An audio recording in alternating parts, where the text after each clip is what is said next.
smudge this one? Yes. Okay, let me get that.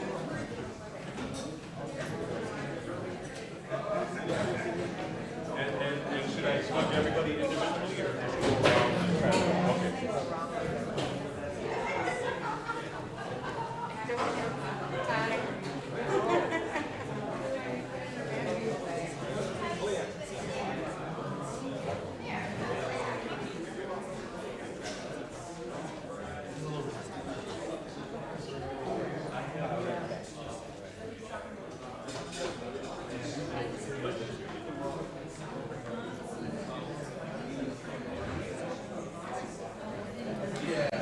Willie and Marie, this is Mr. Tony Perry.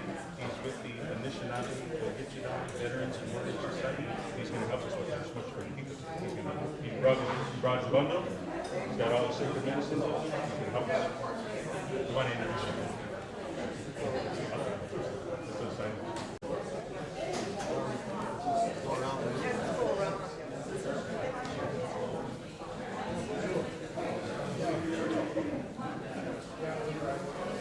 And we're going to make time for the gift for everybody. So, yeah, you want to hang out and come? Okay, yeah, okay, I understand. Yeah, we'll have everybody come up.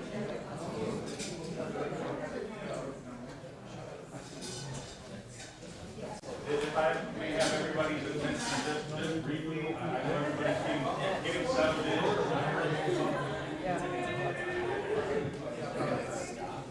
I had a all-day meeting yesterday, and as much as I love to talk, my voice is getting a little lower and lower as the day goes on. So we have a signage. We would love everybody to sign it, and we want proof that you're here. We're going to come looking for you later. We start with Suro. All right, and I'm going to put Saganine right now. All right, Saganine, tribal representatives in the house today. And we're very happy to see our elders from the Saganine Reservation. What is it? Saginaw Chippewa.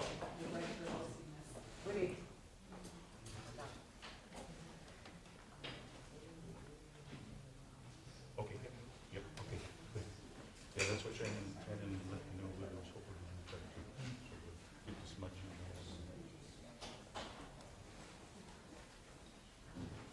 Tony Perry's getting ready to smudge the room for us too. So just to let folks know, as we get anxious and get ready to hear from Marie and Willie, Tony Perry from the Anishinabe Veterans and Warriors Society is going to come along with a smudge, and he has the responsibility today to bless our area in regard to the teachings that we're going to receive today. So you'll see Tony coming around. Oh, there's Tony.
Nindoe Maganadu, Makade Wase Yamakuns, Nadishnakas, Makwat and Dodem, Ojibwe Anishinabe and Dao, Saginaw King and Don Jaba, Namisawe Dan, we Medewia.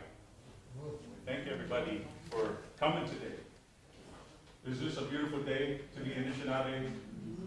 Come on, I can have more. A beautiful day to be Anishinaabe. A beautiful day to be anybody.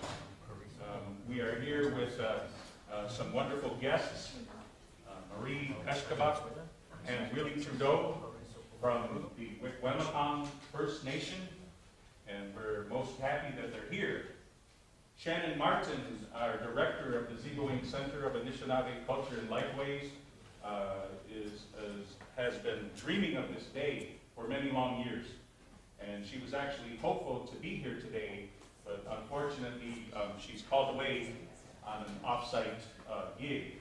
So we hope Shannon is traveling most safely today, and we're most indebted to this beautiful tribal community that's coming from all around the Great Lakes region to honor Marie and Willie today, to be blessed with what we're going to learn in regard to spirit journey and spirit world teachings.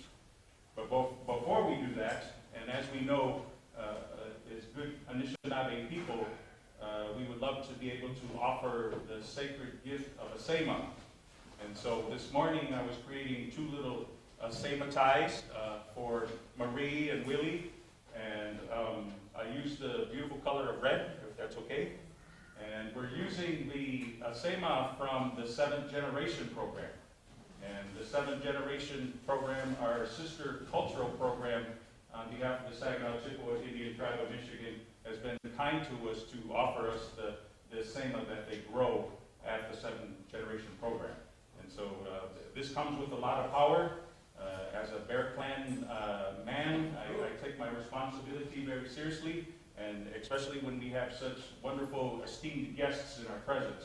And we cannot start the day without offering the sacred gift of the sema to Marie and to Willie on behalf of the Saginaw Chippewa Indian Tribe of Michigan's tribal community.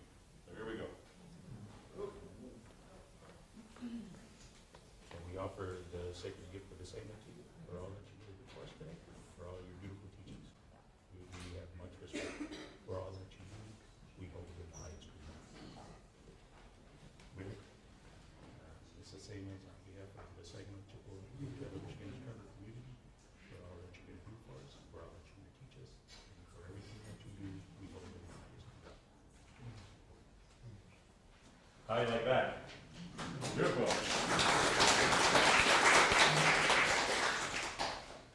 Willie's going to start us out with a prayer in Anishinabe Mowin.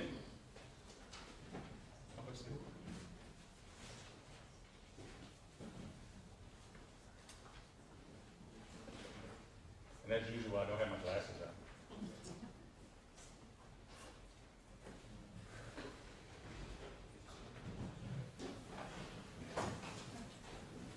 We're not in church. We're in the lodge. Sit down. Sit down. Sit down. We don't stand up when we pray. Yeah, can Going we back just to have the you old- going back to orate, the old loudly days. until we ready. Sit down, like you're in a lodge. We'll try to figure this out real quick, and then we'll have Willie provide a prayer for us. He's going to give his best as he has to do it, just like I'm doing it. How was Rome Shonis? Mavasa Masala Ankin Malamsa. I ate the Shonis, who was sent me also. Vankin Magi with Kermas Witzer, with the Ishon Gabin Kamuk. Ham Shomis Mava Esa Masa, Avankin Mahon. I ate Mavanishave, some Miswent and Gavissa, with Kermas Witzer. I ate Mother Shubito Kaim of Mother Nishave Matsun, the Matsui. I ate the Shemishomis with the Ishon Kan and Akmanasa.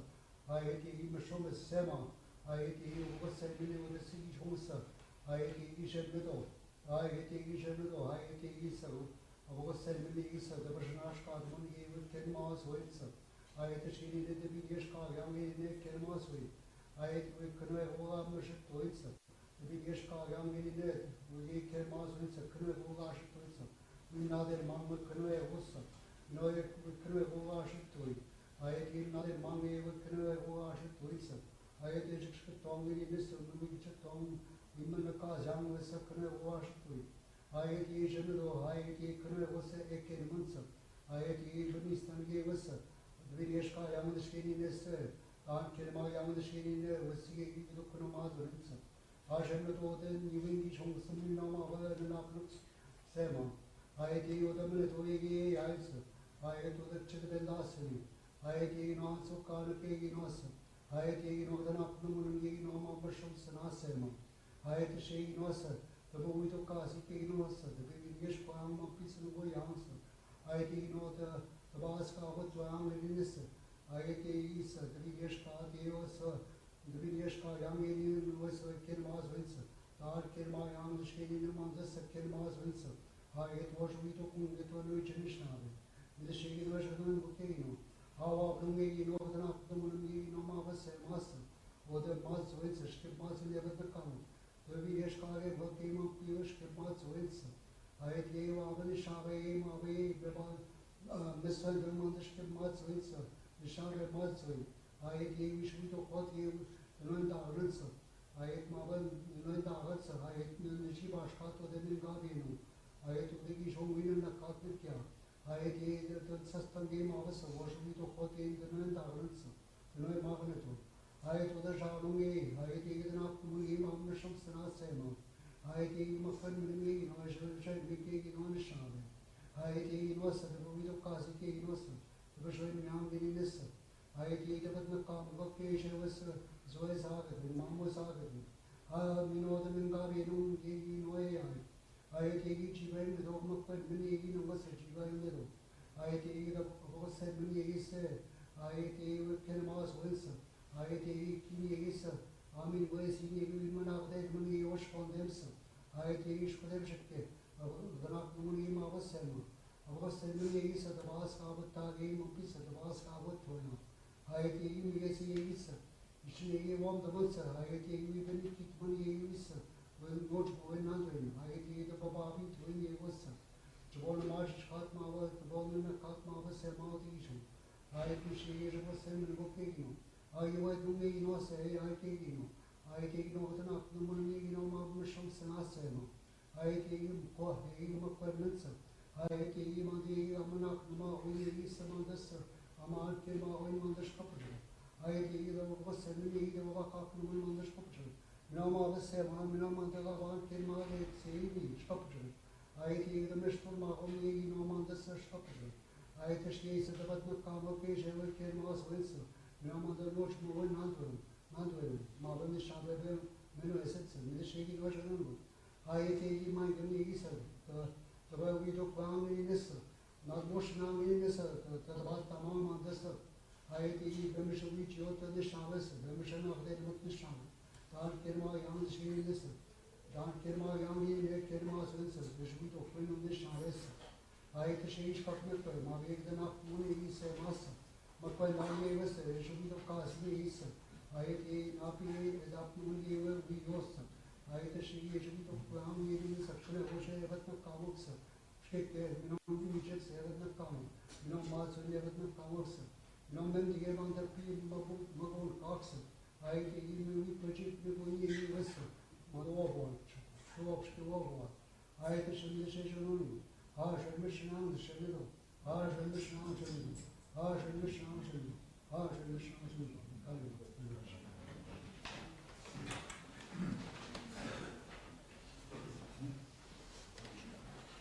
Many of us have beautiful gifts for Marie and Willie, and Shannon Martin, our director, was hopeful that the Ziibiwing Center of Anishinabe Culture and Lifeways would present this beautiful brain tan leather to Willie and Marie. And so we'd like to put it here, and then we can have people bring their gifts that they've offered today or are offering today. And maybe someday we'd be hopeful that this could be used as a spare for the grandfather water drum. Yeah. Okay. We have a dear friend, Mr. Neil Armstrong, not the one that landed on the moon. He prepares beautiful brain tan leather, and our Ogama One, Mr. Larry Berga, Shannon Martin, and myself selected this beautiful brain tan leather for Marie and Willie specifically. So if Mr. Larry Berga will stand, please. He's the Ogama One of the Anishinabe Ogichida Veterans and Warriors Society, and he helped us with that responsibility today on your behalf. And so for those of us that have brought a little gift for Marie and Willie, please feel free to come up and place your gifts on the beautiful leather for them. Or if you brought a gift, please gather the things that you've already presented to Marie and Willie, and then we'll place them on the leather as a token of our love for them and for our respect for them. And please feel free to do that now. We have a quick moment. Mr. Ray, that, please.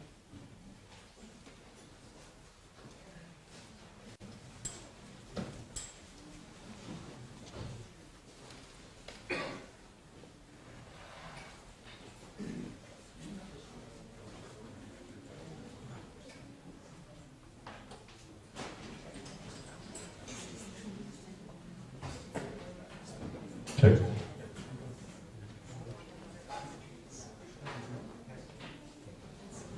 Test 1, 2.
What a wonderful outpouring of love from our tribal community for Marie and Willie, don't you think?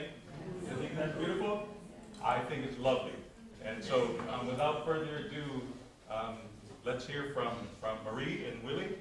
And we thank all the beautiful Saginaw Chippewa tribal community for coming out and supporting this beautiful event.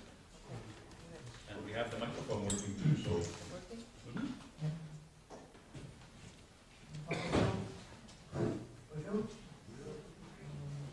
Skogi jope geni mission kas kong geni lunjaba makwan hotel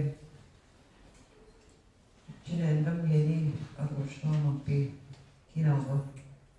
I was very happy to arrive here last night. My Anishinaabe also means red sky woman, and I'm of the Bear Clan. And I'm from the Wikwemacong First Nation in Ontario. And it's an honor to be here today. But the reason why we asked you to sit down when the opening prayer was given is because we're trying to help you to decolonize your thought, your thinking. Because we're so used to standing up in church, right? Yeah. So now what we have to do, because a long time ago, our ancestors in the lodges, they sat on the ground. And one of the things that I had heard in the past when I was listening to teachings from the ones that went before us was when a prayer is given, we should be as close to Mother Earth as possible, sitting down. So that's why we ask you sit down. And when we look at changing our thought, changing the way that we've been doing things, going back to the teachings, those are some of the things we have to look at. We have to start with ourselves. And so I didn't do that to disrespect you, just it's the teaching. So Wilfred and I are from the Kumakong. Willie, his Anishinabe knows when Neil Beneden, four-feathered thunder, third man. And his clan is the Fish Clan. And in when I was growing up, my mother shared some of the things of what she used to see when she was a little girl, of how our people were buried. We made our own caskets, and that's something I think we need to go back to, because it's awfully expensive to die, with all the dollars that these places get from us. Anyway, that's just a little bit of what I wanted to share about us. And also, I also attended Nipissing University, and I received my Bachelor of Education there in primary education. But one of the things that I had wanted to do was I had wanted to go back home and teach culture in schools, because way back then there was no culture in our schools. So over the years we talked to old people in our community, Ben Bokash, those ones who have gone on, and we've learned lots from them. We picked medicines with them. We did a lot of those things. I went back home. I lived in Lansing with my first husband back in the day, but he's passed on as well, so I went back up to Canada, went back home, and lived there. I'll let Willie give you his history when he speaks. So the way that we want to do this spirit journey today is we want to share a little bit about the creation story. Some of you have probably heard the three fires giveaway, Bodhyavi, the three fires creation story. And in that story it talks about how when Jemanado first was in the universe was in total darkness. And the only thing that was heard in the universe was the sound of that Chichi-one that said that that's the Creator's first thought. He sent out his thoughts in every direction, but there was nothing from which his thoughts could bounce back. So he called back his thoughts, and he began to create pieces, Nokomis, and all the planets, and the animals with his son. He needed all the animals. And then when Musho was the first Anishinabe, and he walked with Maingan, and there came a day when Jemanado instructed Maingan and when Musho that they have to go their separate ways now. So Anishinabe went that way, Maingan went that way. And that's why we don't allow dogs or animals. They shouldn't be around pipes, they shouldn't be around our sacred bundles because of that Creator's law.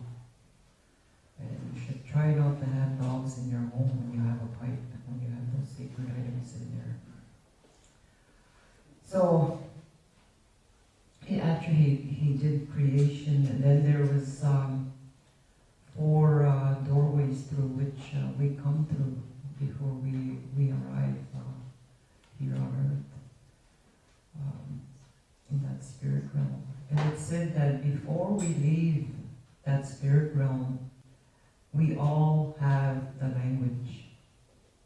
Anishinabe, you have that language before you get here.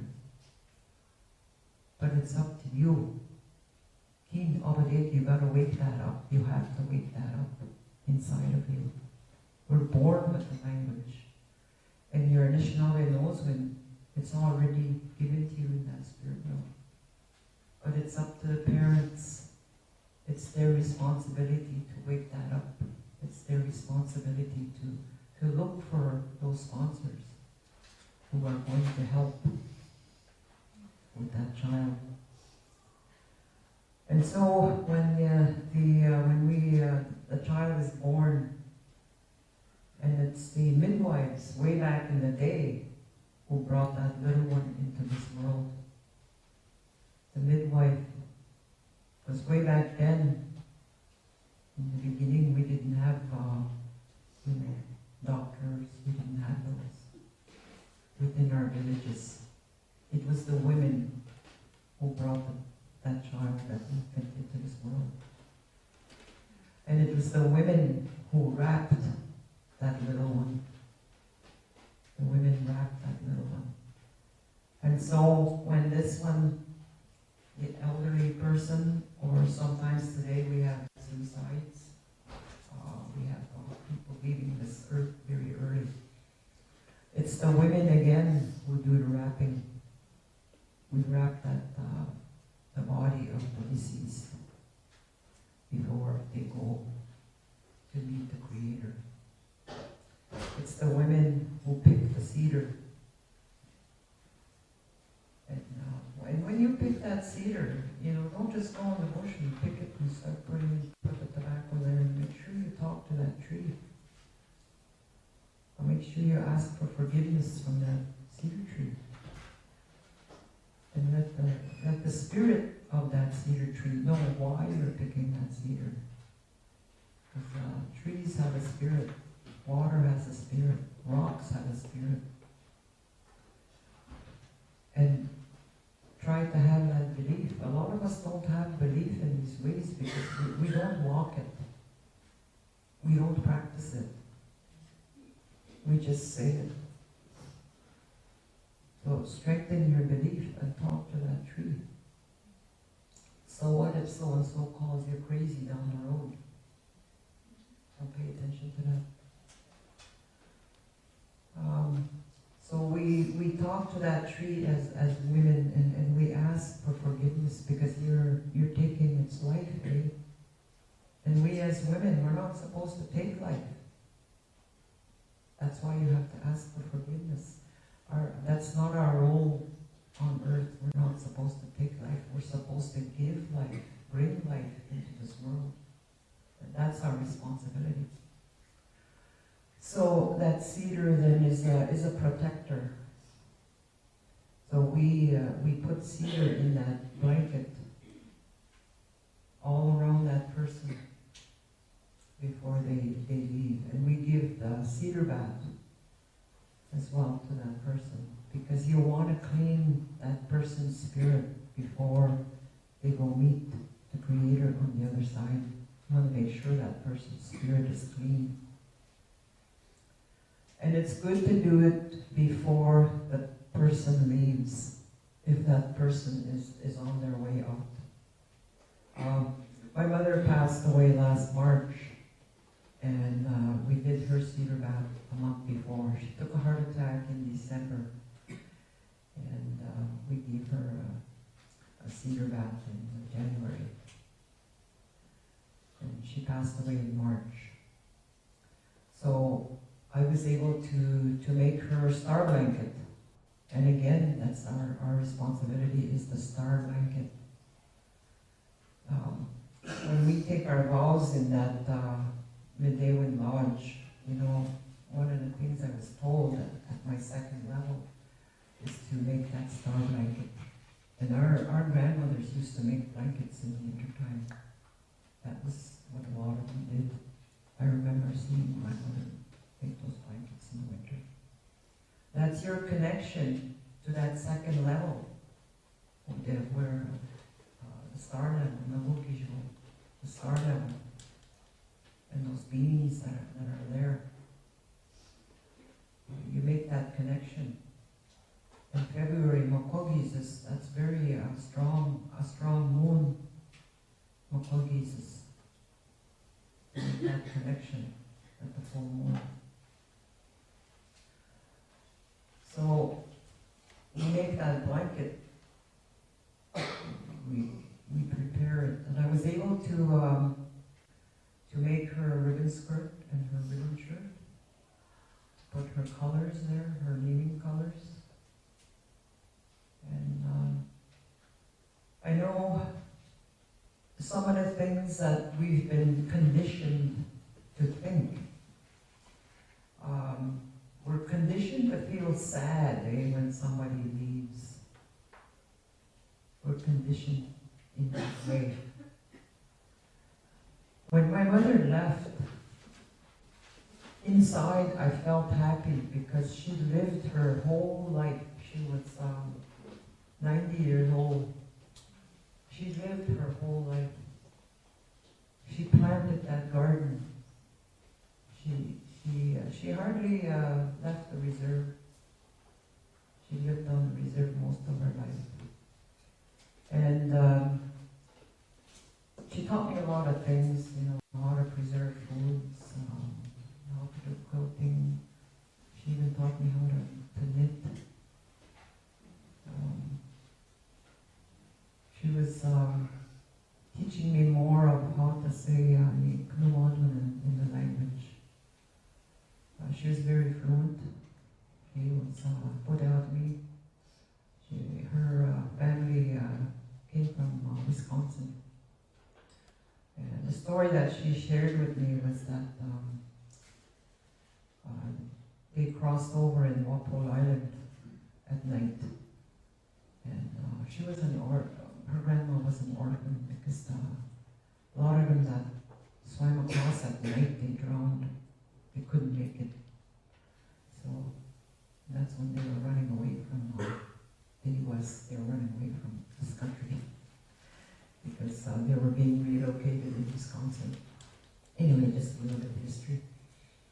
So that creation story, then just a little bit of it, Willie might add a little bit more to that.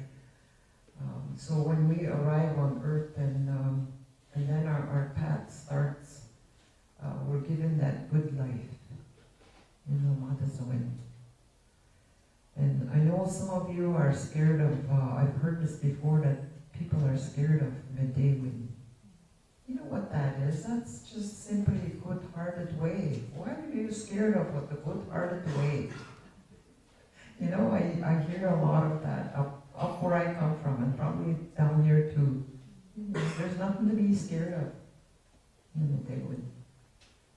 It's not a cult. It's not a secret society. Like the anthropologists labeled it. It's not that. If you know your language, you'll know what that word means. It's good, dead, heart, win, Lifeway. That's all it is. We're all born Medewin. We're all born into this good-hearted life when we're babies.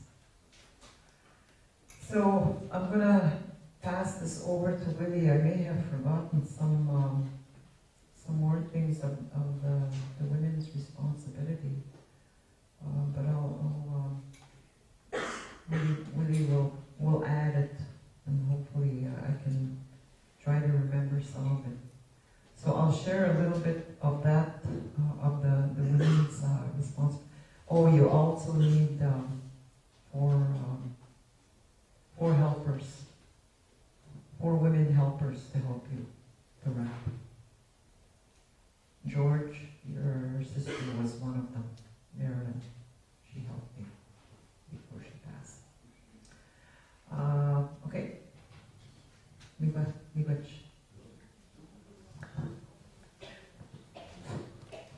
Bonjour. Just because I'm standing up doesn't mean everybody has to stand up. I'm going to take you on a journey. all day. And keep an open mind.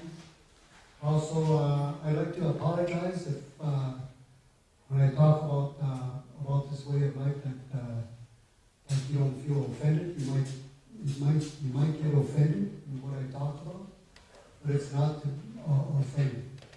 It's to make you try to understand what it is that we do. Because a lot of us have lost that understanding of who we are. And now we're just trying to understand and pick that up, our way of life. And we've been so conditioned and colonized to think in that white man way. So we have to decolonize our thinking, and even our spiritual thinking, our talking to the spirit. I don't call that praying. I call that talking to the spirit. And so a lot of things I'll be talking about today. I'm going to take you on a journey, and it's every one of you. That's your journey. And one day it might be sudden, or you'll know when you're going. You're heading towards that west door. So a lot of this has to do with preparation. And sometimes we don't think about that preparation. Like myself, I didn't really think about that. But I had a heart attack not too long ago. And then when I had my heart attack, the thought came of, geez, I don't even have a will. And even though my name is Will. There's a will, there's a way. That's the Anishinabe way. The good-hearted way. So, that's one of the things that we come across, especially when we're given tobacco to do the burial ceremony. And usually, from maybe since in the early 1990s, that's when I began to help with burial ceremonies. And but even before that, I was just a helper in the burial ceremonies. And even when I grew up, a small young kid, snobby-nosed little kid, I used to go with my mom to the wakes, and I'd hear this old man, Nixon Zabi, if some of you remember that old man, Nixon Zabi, English, Nigaligishin. These were the old men that would lead the prayers, and they would talk in Anishinaabe.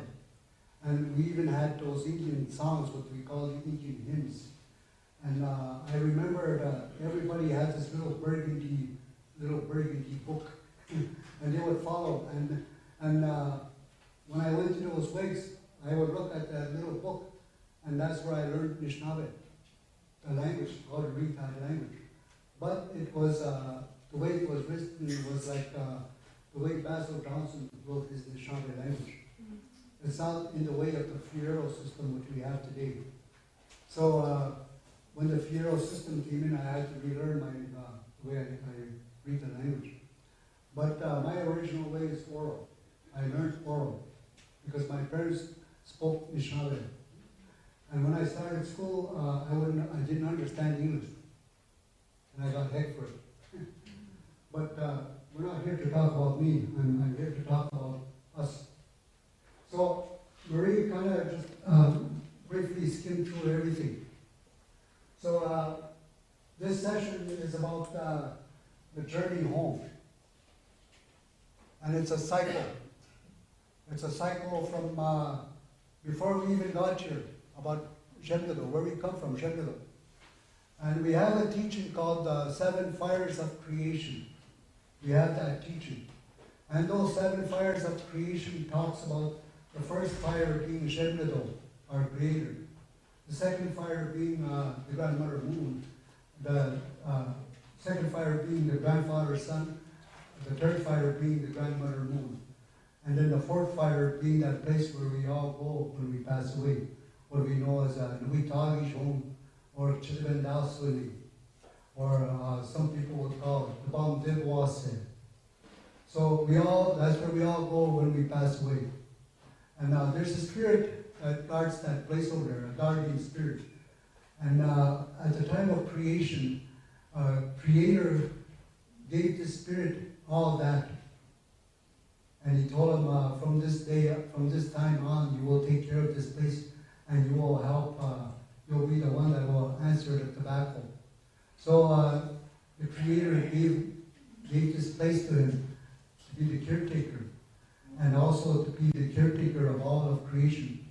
And he called him Medemnedo, which just means the good-hearted spirit.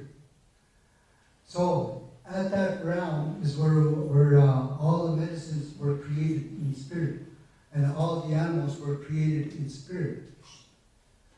And then he creates these other levels. There's 8 levels of understanding, what we call 8 levels of understanding. The anthropologist calls that the 8th degree. But we're not anthropologists, we're Anishinaabe. So it's understanding. And it's just like somebody that goes to ceremonies. It's like us, when you first go to ceremony, you're trying to understand what's going on, eh? You know? And you kind of have an idea of what's going on, but you really don't understand. So you keep going back, and then after a while you get to understand. And when you get to understand, you have this feeling you want to enter the lodge. So then you become what they call the first degree, or the first level of understanding. So in this teaching of creation, from that 4th level, there's another level we come through, and that's what they call Nevegisho, and that's the level of the water. So then from the second one is we call Nangogisho, the level of the stars, and in that place is where our clan greets us when we come from Shemnedo. Our clan greets us there, and our clan becomes a part of us and starts walking with us. And that's the universe. And there's a caretaker there, a spirit caretaker, and that's the wolf. He guards that place. And so that's the star realm. So then past that is Nigari Gishi. And like when you go outside, the very first thing you will see is the sky when you look up. At night you'll see the stars. Beyond the stars is the Milky Way. And just a little bit of understanding. You ever look at the Big Dipper? Yeah. What is the Big Dipper? It's not the Big Dipper. He calls it the Big Dipper. But our understanding is those are the 7 sacred teachings of us. And in the middle of that Big Dipper, you know the 4 stars? And then you see that little tail? Well, that's where we're coming from, where we're entering in between those 4 stars. And past there is the Milky Way. And they say the Milky Way is where we go when we pass away. Bunyal Ishik, they call that. And it also where our 7 sacred teachings come from. So when you look at that, you know, it's not the Big Dipper. Well, we call it the Big Dipper. So there's a lot of stuff you need to know and try to understand about the universe. And when we come from the Creator, there's this story that after the Creator created everything, then He created everything in physical form. And He created this place. But when He created the universe, He used 4 elements. And this is the thing you have to remember, is that you were created of 4 elements. And those 4 elements, the first one being the fire. The second one being the earth. The third one being the water. And the last is the breath. So those 4 elements. So, when we pass away, and the Creator, He borrows this. Adam, and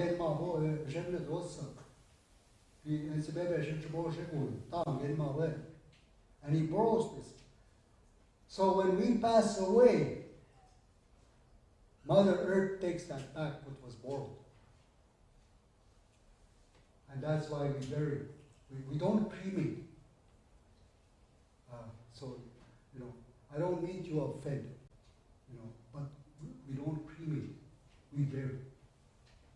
Even if it's in the dead of winter. And nowadays people are saying, wow, it's too expensive. You know, the coffin is $4,000, $7,000. No, you don't need a coffin. You don't need it. And I'll go through it as you'll understand. Because we did a traditional burial, and from what I remember, the family only spent about $500 altogether. About $500, because we did everything our Anishinabe way. So, so when we leave the Creator's side, the Creator tells us, each and every one of us, what our road is going to be like, our Anishinabe road. And we're given teachings over there. We're given teachings by the Creator. And we're told about all of creation. And then he says that one day you might come back here. And that one day might be if, how many of you have gone fasting? Yes. And how many of you dream? Mostly everybody. Yeah.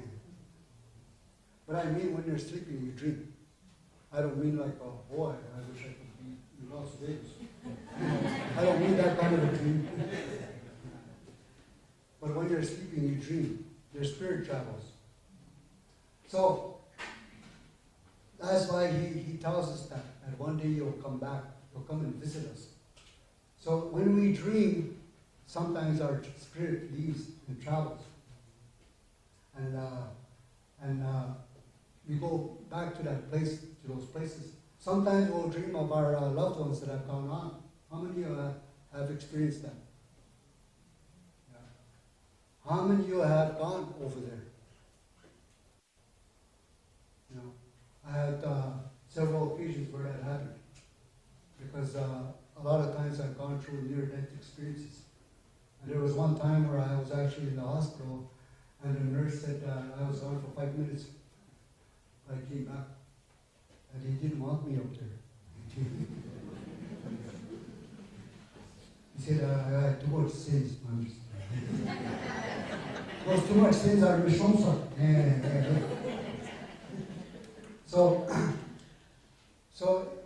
So then, before we leave, he also, what he does is he takes for himself.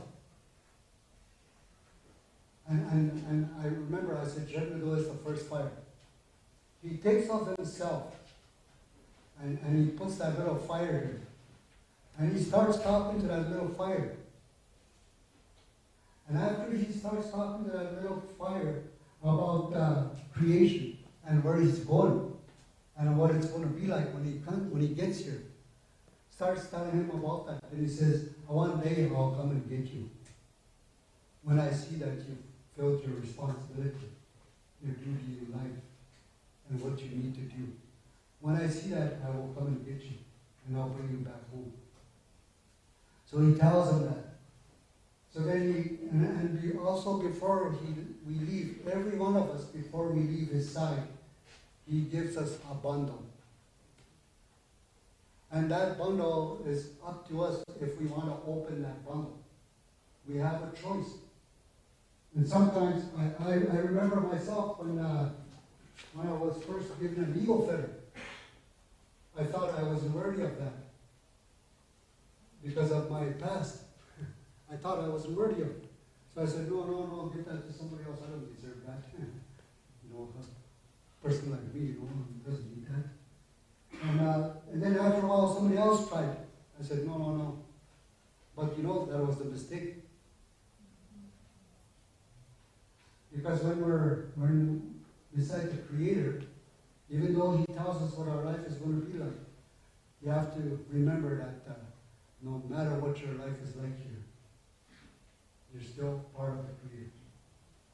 This spirit is your spirit. And the Creator doesn't create garbage. We walk on garbage here. But it's up to us to see that as not garbage. That's the thing. You have to think where you're walking is a place of creation, a place of beauty. And to see everyone in that way, no matter who that person is. That person could be black, that person could be yellow, that person could be white. But Creator, you have to remember that Creator created everyone equal. He didn't say, okay, you're Trump. And you're a prime minister. And there's little Willie over there. No, he didn't say that.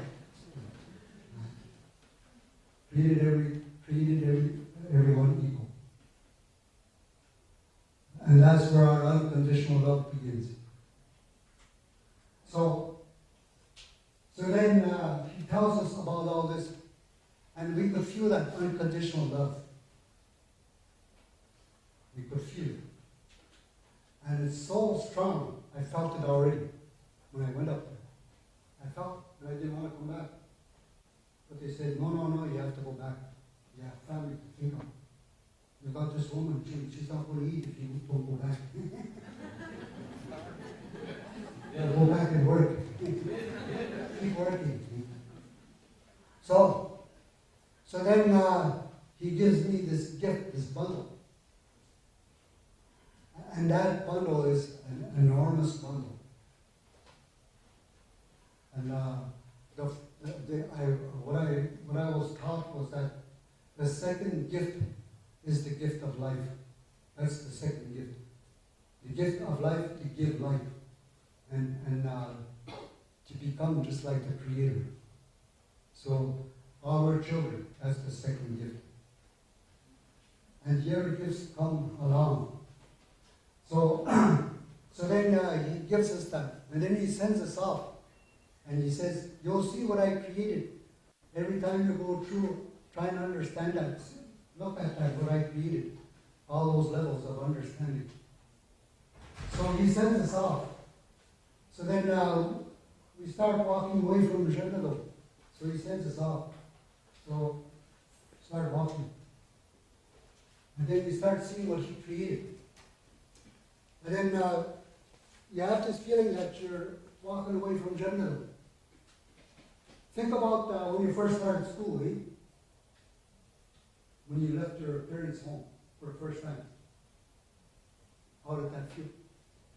Like I went to residential school, but I didn't go to residential school at a very young age.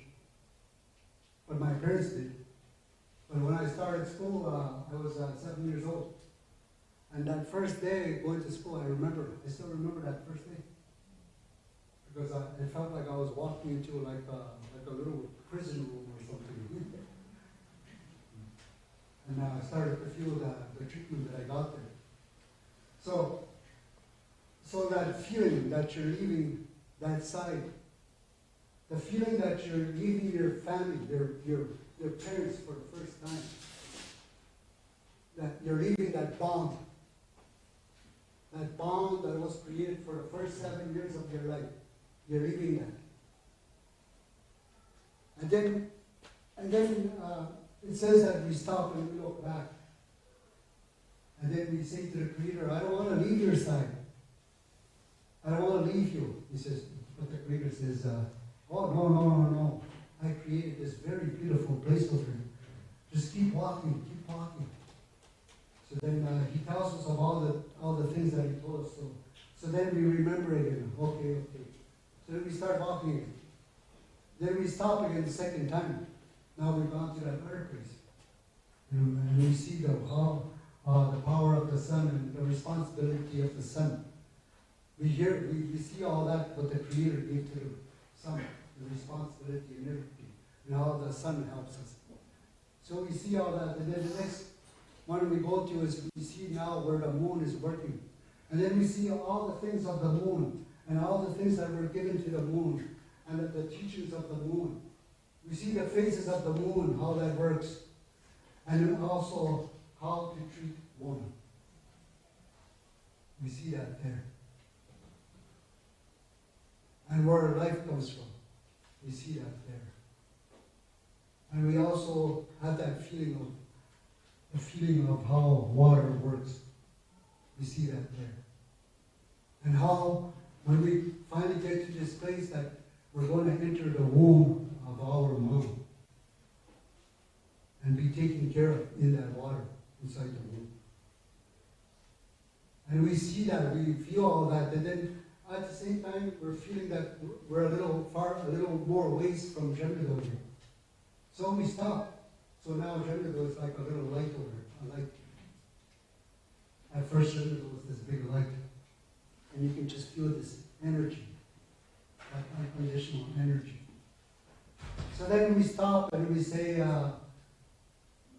now it's almost like we're yelling.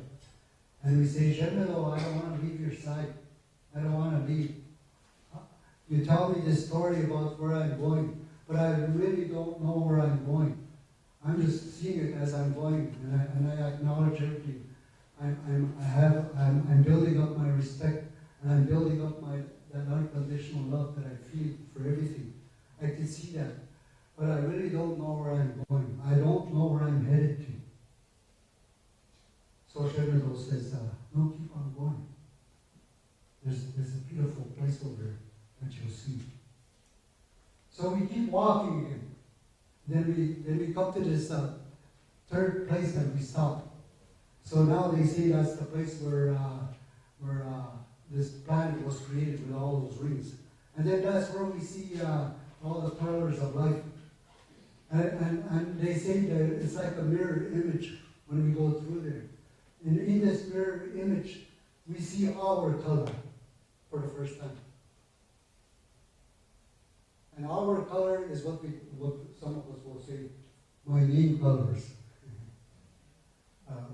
That sounds funny when I hear it, because our name colors are not separate. That's the color of your spirit. That's the color of your fire. Is that. It's not, because some people think it's separate. Oh, my name colors, that's the, oh, those are my name colors on that dress. I'll go put it on. You know, we make it sound like as if it's separate, but it's not. So that's where we see all this. And then we remember everything about Creator, about how He created everything in color. And this is where He got that idea of how to create everything in color. It's from those rays. And we also see the rings on those rays, and it reminds us about the stages of when the woman carries the child. Those 9 months. There's rings there. You ever count those? You ever think about that? But there's 9 rings there. You ever see the rainbow? The rainbow reminds us of that. It reminds us about creation. I always give thanks when I see the rainbow. I'm not looking for a pot of gold at Casino Rama or Sorry Leo. I'll go to Sorry Leo, I see a rainbow. I want a big one. Where's my dabber? Smash that dabber. So then now we're feeling like this feeling of I wonder how big Jemmedo is now if I look back. So then you look back and then you see, oh, geez, Jemmedo is just a tiny little light. So now we say that now at that point we're crying really. Now we're crying. Because now we can barely feel that. We can barely feel that unconditional love. We can barely feel it.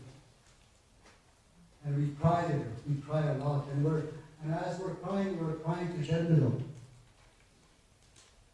And we're saying to Jemmedo that we don't want to leave. And you want to go back. But Jemmedo says, no. He says, from this time on, just look ahead. You got nothing. Don't look back. He says, the next place you'll come to is, you'll see this place. That's where I created everything in spirit. You'll see that place. And you'll come by this, there'll be a big tree there. And this big tree is, you'll know that as Okama you'll see this big nest, and that's Ogama Susun. And on top of Ogama Susun will be a thunderbird, Ogama Manisi. And he says, you go and touch this Ogama Tik, because you're going to need that in life. Because from that Ogama Tik comes your home. Our home is made of wood. Some of us now we live in the city, so we live in buildings, metal buildings. So there, they say that as soon as we touch that Ogama Tik, a spirit comes out of there, and they call it Shkabels. But that spirit we know as Masale, or what they call Sasquatch. So he's the one that stands there. So he tells you, you're wondering how to cross this place. You see this big river, Tabanavie.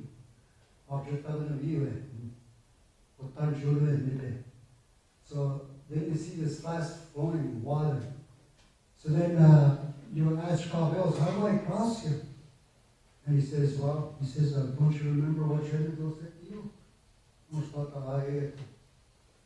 He says, you wait. You wait for a grandfather's son to guide you the way. And your grandmother will help you. Oh, no. So there's that understanding of that place. So then the sun comes up. So when the sun comes up, I can see my shadow. And he sees the shadow of that tree. And it's going right across that river. So he walks. He says, you told me Jesus Christ walked here before. So then he crosses. And as he crosses, he feels this energy. And it's overwhelming. He's never felt that before. We feel that if you go to the water and you touch that water, you feel it. It's going right through. You feel it. And it's like refreshing your whole body. And they say that's what we felt. And we've never forgotten that. And we knew that as soon as you start walking there, what happens in the womb? They say what happens in the womb is that as soon as you start walking in that water to come across, the heartbeat starts in the womb of the woman. And we're in that womb for 9 months. So after we cross there, then we come to this next place, Mango Gisho. So then that's where our clan meets us. And that animal looks at us and he goes,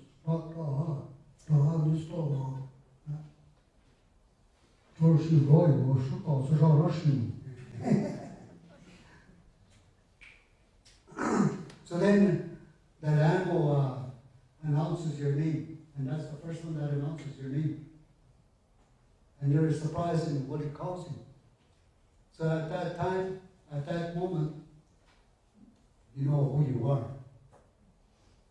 Because Shenandoah also said that to you, and you're reminded there again of who you are. Because Shenandoah says, "Me love, don't know what's with." You know what that really means? We say our Creator is Nosnam. In English, that means my Father, our Father. It doesn't mean our Father who art in heaven. It doesn't mean that. Nosna is our Father. General. Nosna knows with. Knows with me. I come from the Father. Knows with. And that's who you are. That's what that means. That's really what that means. It doesn't mean me. It doesn't mean the word name. It means you come from the Creator, knows with. And then our clan meets us and calls you again. And then you say, Wasi no de. And that's how you greet. Because when my clan first met me and announced my name. And then he says, Tataha, wasudo de. That's my catfish. And he's white. And that's my clan, the albino. So, so then, that's how we announce ourselves. Oh, sure, the old man, additional cost, wasudo de. And then it becomes a part of you. So, so then we come through this other place, what we call Nigani Gishik. And that Nigani Gishik is what we know as the sky. And that's where we see the eagles. And we're reminded again of what the eagle does. And he helps the thunderbird. Before we get to this other place, the physical. So it's the ego that guides us to this place here, to this earth. So then as soon as we start walking, life begins. So this is where this begins. So every one of us was given that understanding of how we help each other. And the ones that help each other, that helps us, is, you have to remember, is the sun and the moon. Those ones that help us. The next one is the medicine. The medicines help us. And also the animals, they help us. So we have 4 things. And that's what General said. That's what he said to the sun when he created the moon. We'll help each other. And then when he created the moon, he said, we'll help each other. So now it's the sun and the moon helping each other. So then the medicine, he creates his spirit realm. He says, we'll help each other. So now the medicine is helping the moon and the sun. And they're helping each other. So then finally animals, they're helping each other. So finally us, all these help us. So do you ever wonder why, when we get sick, we go to Anishinabe and we think, oh, I heard this man is a strong man. I'll go give him tobacco. I'll ask him for medicine. He knows that. So then we go see this man. All he does is, from what I know, is I just look at you and I ask, what should you give? To me, it's real simple. They tell me what medicine he needs.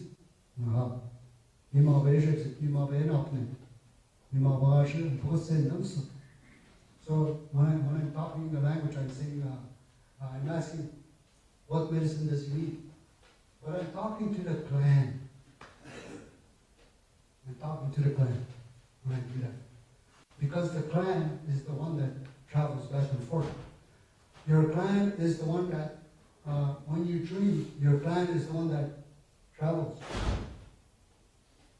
Sometimes we say, we used to hear this, that, if you're drink, your spirit leaves you.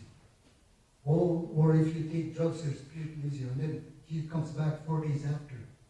That's why they say, if you're trying to go to Swelash 4 days or something like that, no, that's not true.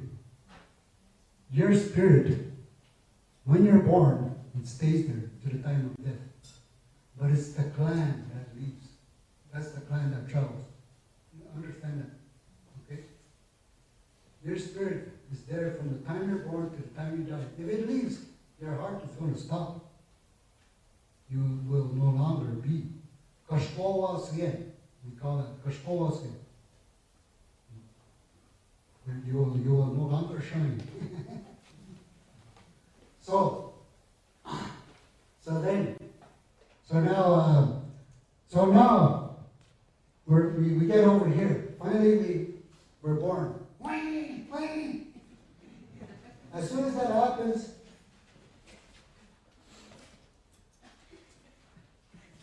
she has the baby. My responsibility is the very first thing I say is I want the afterbirth. I want to take home the afterbirth. Why do you want to take home the afterbirth? Because I don't want you to make money on it. No. which is what they do. So I say, I'm going to go home and I'm going to bury you. The reason why I do that is because I don't want that child to grow up wondering who his mother is. And it doesn't wander around. Because there's other things that I need to do too, to ground this child. So that's the first thing I do is I'll take that after birth, and usually they just put it in a little plastic bag. And then I take it home, I wrap it up in a red cloth, I put a lot of tobacco on it, I put a lot of sage, I put a lot of sweetgrass and cedar in it. And I bury it. I bury it near a tree. Because I think about that Omatik. That's why I put it there.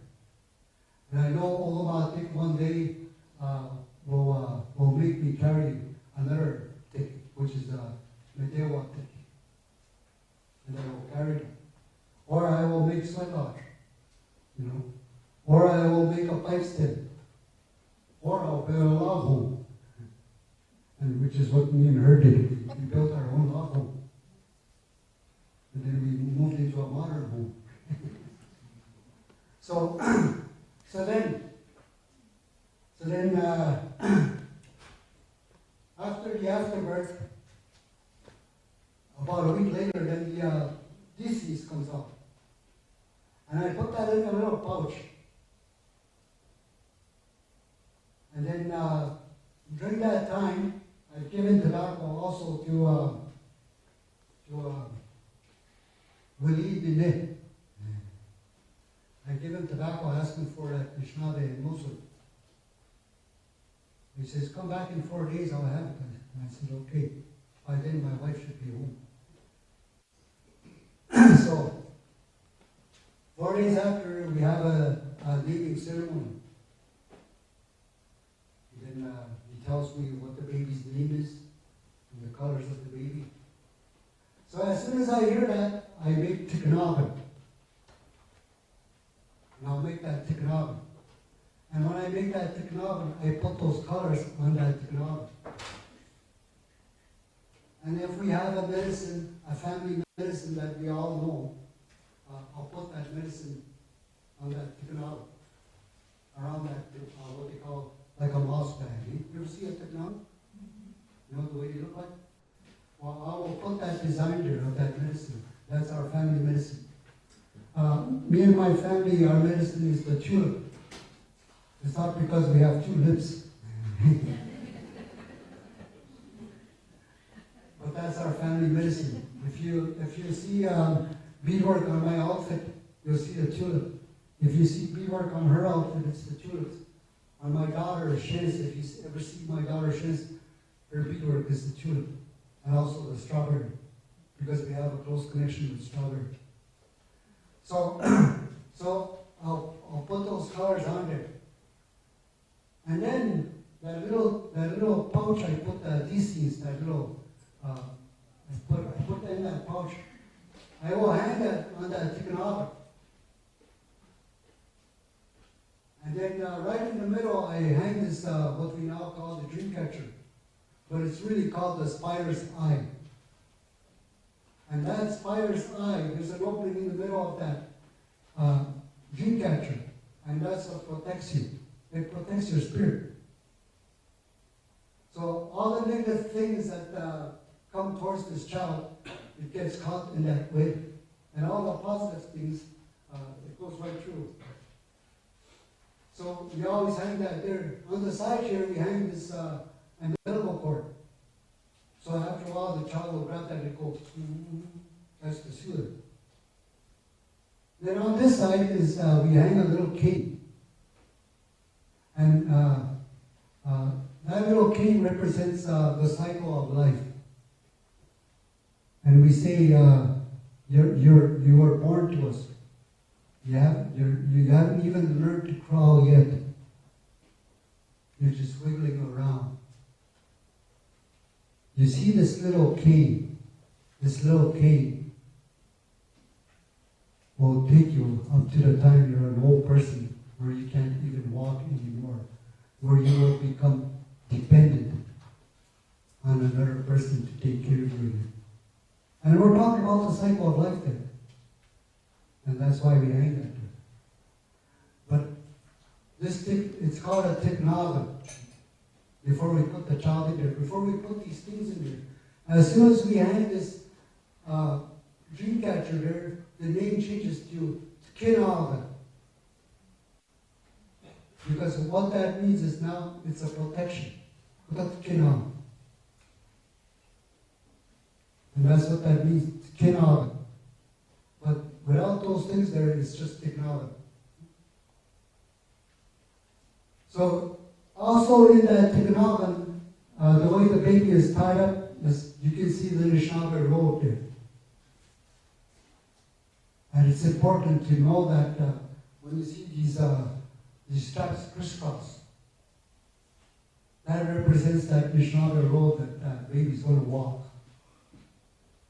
I remember a couple of years ago, we went to a Tikanagan workshop, and this woman brought in this big Tikanagan. 4 feet high. There was a little girl in there, and 3 years old, still in the technology. And I was surprised. And that woman carried that technology, she's walking, it's almost touching the floor on the back. And I looked, and there's this 3-year-old girl, able to walk. So after a while, the girl, she untied that strap. The girl climbs up, starts walking around. But I noticed one thing about that girl. She never spoke. She never said anything. She just looked. And as soon as she got out, she started talking. I thought, oh, geez, she can talk. And I thought maybe she's handicapped because she hadn't said anything. So I went and talked to the woman, and she says, this is what I noticed about them is the longer you keep them in the technology, the more you understand life. And it teaches them to stand tall, to have pride. Pride in who they are, Anishinabe. And to carry themselves in that way, not to talk back, but to have respect. And I thought, oh, geez. And I could see it in that little girl. So now,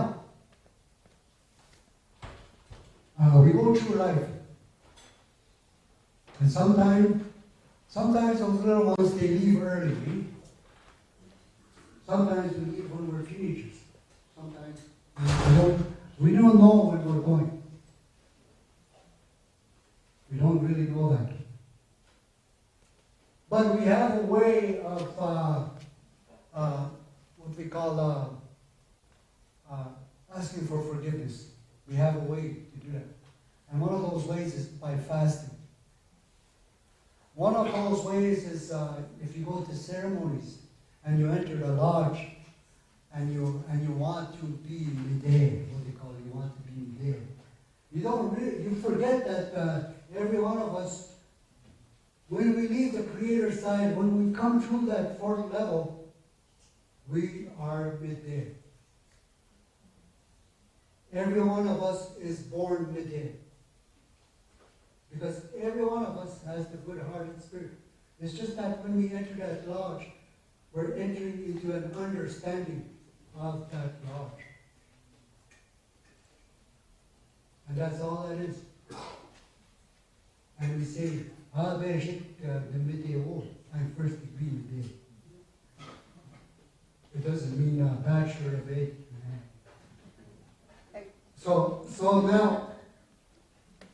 now, when we go there, we're told about having to make gifts and looking at yourself. We get teachings there, what they call scroll teachings. And we get those there. So the first one is what they call the creation story. And then the next one is the Anishinabe Road. And then after that, there's a couple more. I don't want to go into detail about that. You go there, you'll find out. So then it's a way of asking for forgiveness, so you can clean your spirit. And really, what we're doing there is we're preparing ourselves before we go back home. To our real home. Isho. And that's what we're doing. When we enter the lodge to come within. Because at that instant when you get shot, they say our spirit leaves. But we're reborn. And as soon as we get shot, when they shoot that ammo towards you, everything that you carried is shot right out towards that west door. Your illnesses and everything. That lodge was the first healing lodge. A long time ago. That was the first healing lodge. So, every one of us, one day will end up passing away. So, just for that understanding for you. So now we're going to get to this part, and this is what we're concentrating on all day. So I'm just going to read through this. These are burial teachings. And the very first thing we do is it's the preparation before death. So I mentioned that, nowadays it's like we have to make a will. We have to make a will. If you carry a bundle, you don't want your family to be fighting over that. So it's important to say, my little boy water drum, I want my little boy water drum for this one to carry this. And I want this other little boy water drum for this one to carry this. I have 2 little boy water drums. I have pipes. I have 4 pipes at home. And I know who's going to those. So when you make this decision, get your family together. My immediate family and my brothers and my cousins. So that when I pass away, that they're not going to come and say, I want his house. I want his blanket. I want his pipe. I want his evil bustle. So, and tell your family about the will. And make sure the family knows who gets your bundle. Certain nights might go to the different people in the family. And the very first thing is that the cedar bath. The cedar bath is important to do before death. Because sometimes if, when somebody's, what we call the deathbed,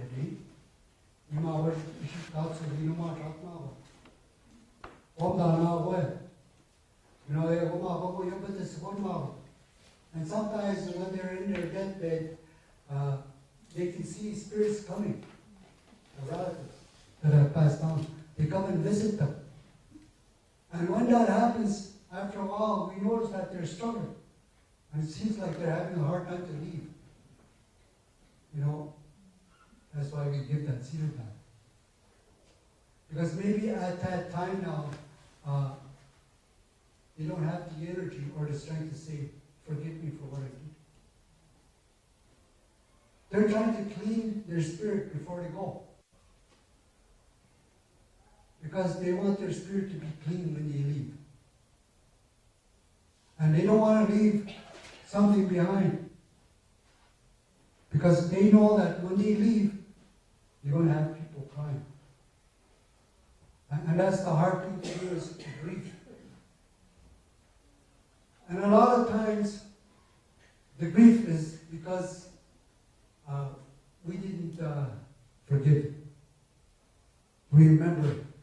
I remember what I said to him before he passed away. I remember what I did to him. And that really hits you. Why did I do that? Why did I say that?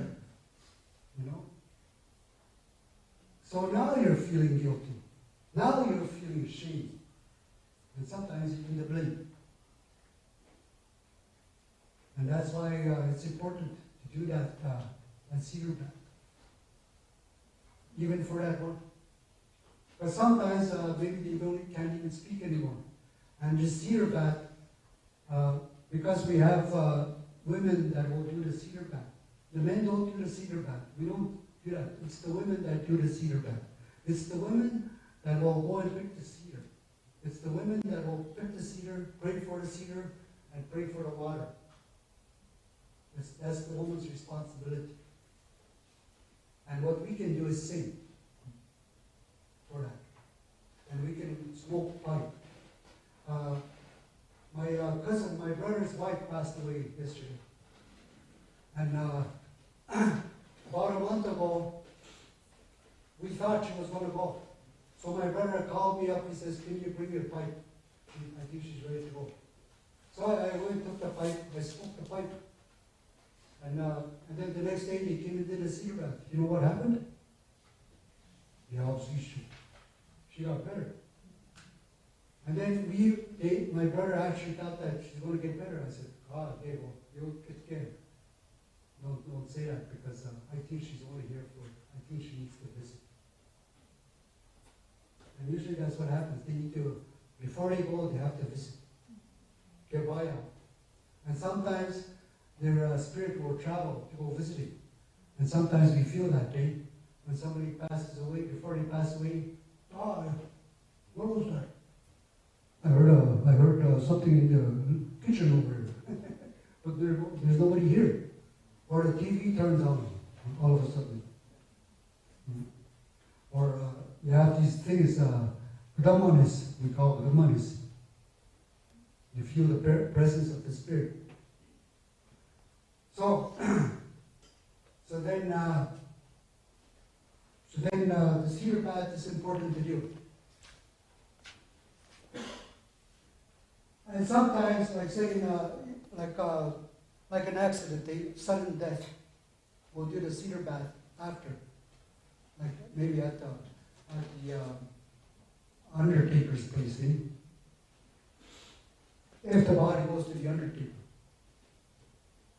However, like I said, if the person's sick and the person wishes to die at home, a lot of that happens in our community now, where the doctor says, "Oh, there's nothing really I can do. Oh, I don't need to be here. Then I'll go home and die." So then we get what they call palliative care. But when that happens, that person will say, "But I want to be buried midday. I want to be buried right away. I don't want to be cremated. I don't want to get embalmed. I don't want a coffin." And then I'll say, "Okay." If they give me tobacco, I'll say, "Okay, what is it that you wish?" So they tell me what they wish. And then I'll say, "Okay," because I tell them really what the real traditional burial is. I tell them that. And they go, "Well, I kind of would rather be in a coffin." Okay, that's your choice. I can't say no. No, you can't. I can't say that. And it's up to the family how they want that done. I don't have a say in that.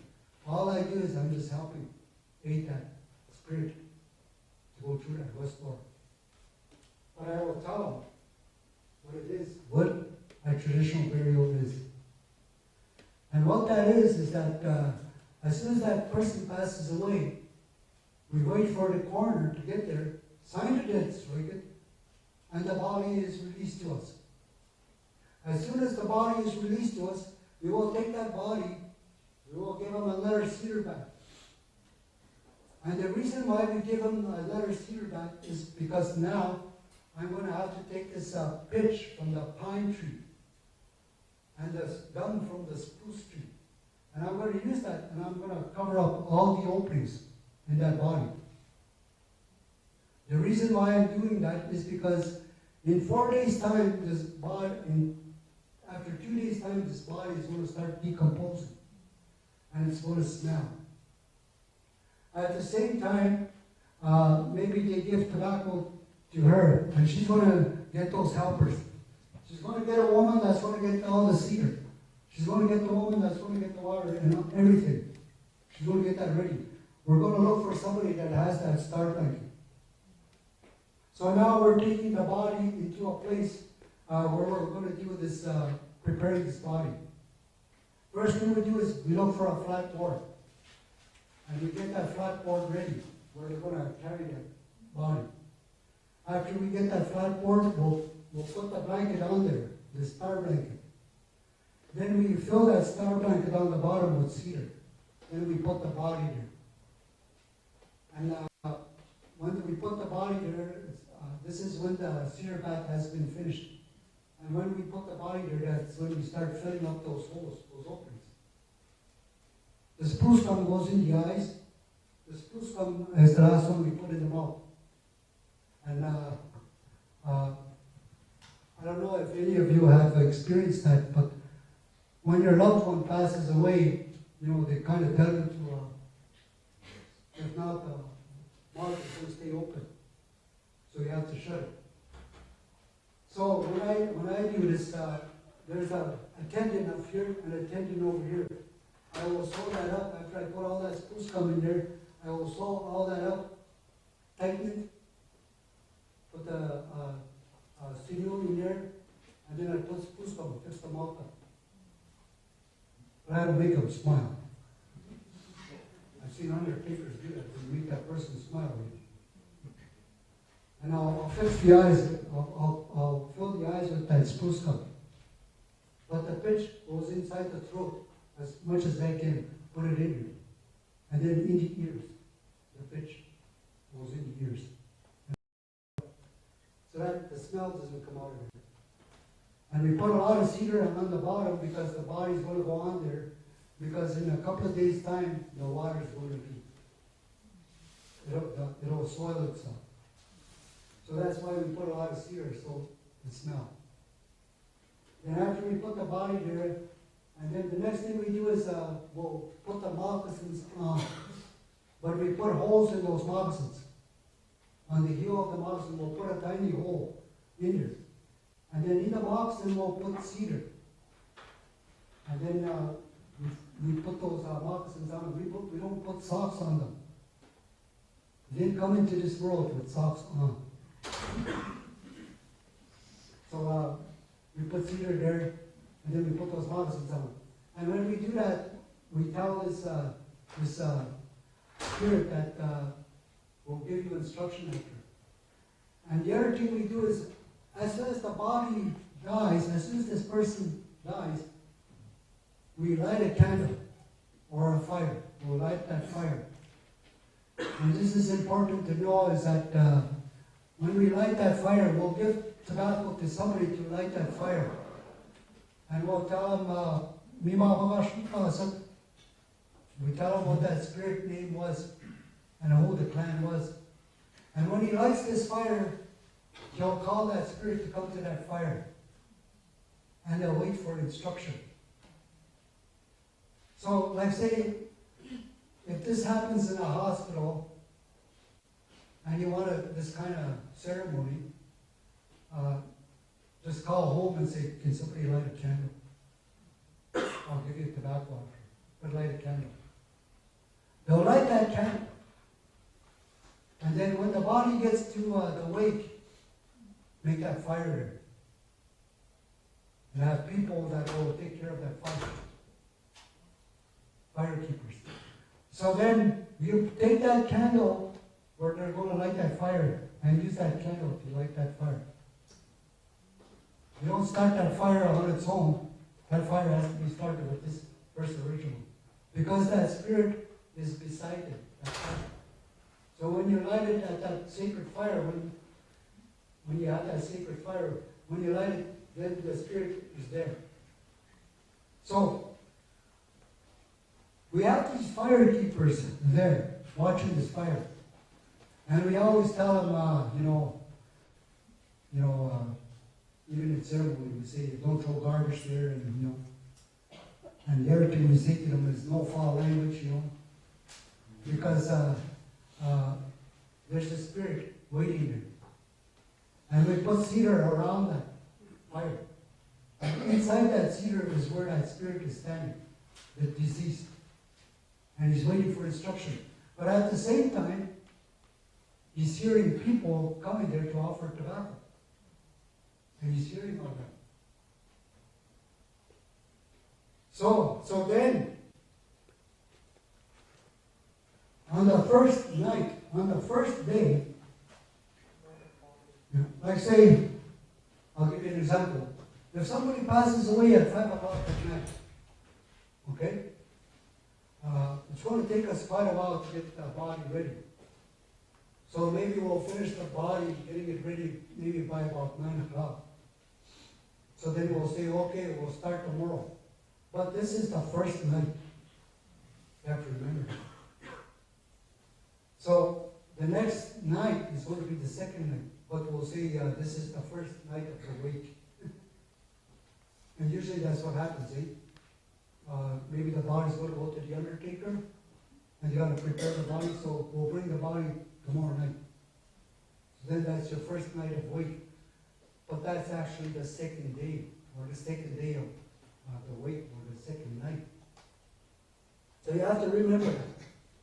So,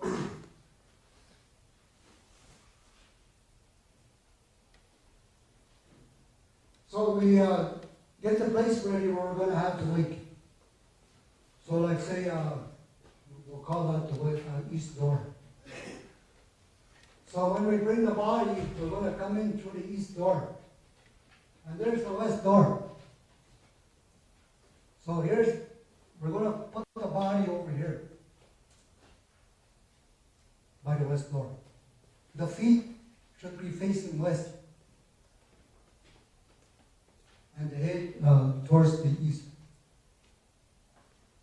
So, and then when we have, we'll have people there that will be there, and we call those sentries. They're beside that body. And I remember a long time ago, when I was really young, we used to have those at the wakes. George would remember that too. And they used to say, somebody has to guard that body. And they used to tell these stories about, they had this crazy idea that bear walkers would come in there and steal the tongue or something. But that was like a scare tactic, eh? But it's just to guard that body. That's what the sentries are. The other thing is that at the head of this body also will be a box of Kleenex. And they tell us that when we go over there, when we feel the body, that your tears don't fall on that body. Don't let those tears hit that body. Because our belief is that we don't use holy water, We don't spray them with a bunch of holy water, We're not trying to make them come back alive. No. In our belief, when we're alive, we pray for the water. Because water is life-giving. When that person dies, the person doesn't have no more water. So we don't use water in the burial ceremony. We'll use the water to tie the drum. And we'll use the water for something else, but we won't use it as a ceremony. Because we don't want to, we know that we can't raise the dead. But, that's the other understanding though. So we don't do that. So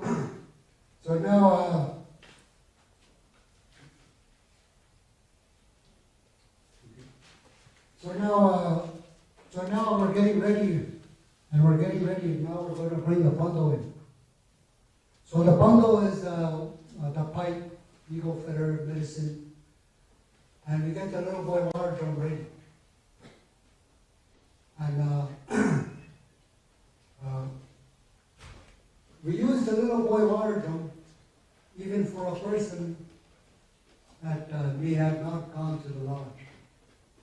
We use the little boy water drum for that too. I've had a number of times where me and my wife have been asked to help in the burial ceremony, and these people they don't go to the ceremonies. but they want that ceremony. So we usually just use the little boy water drum. The reason for that is because we all carry the 7 sacred gifts. And we all have a clan. Because that little boy water drum has those 7 clans. And we're all connected to that little boy water drum. Whether you've gone to the lodge or not. Because we're all Mede. And we all should be buried in that way. So, but there's the thing about, when the family asks, I'll say, okay, what do you want me to do? Well, I'll tell them what we're doing.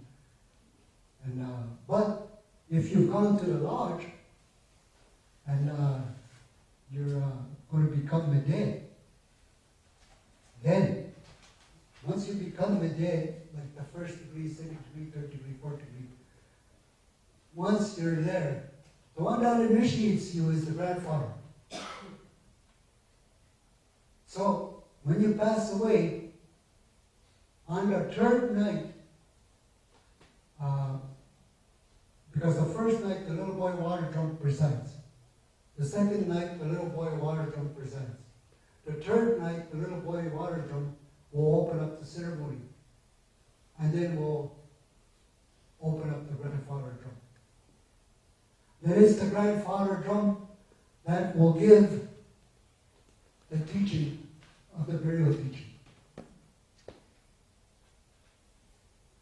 And it's like going to ceremonies. The first thing you receive is the teaching of creation. And that's what I did here.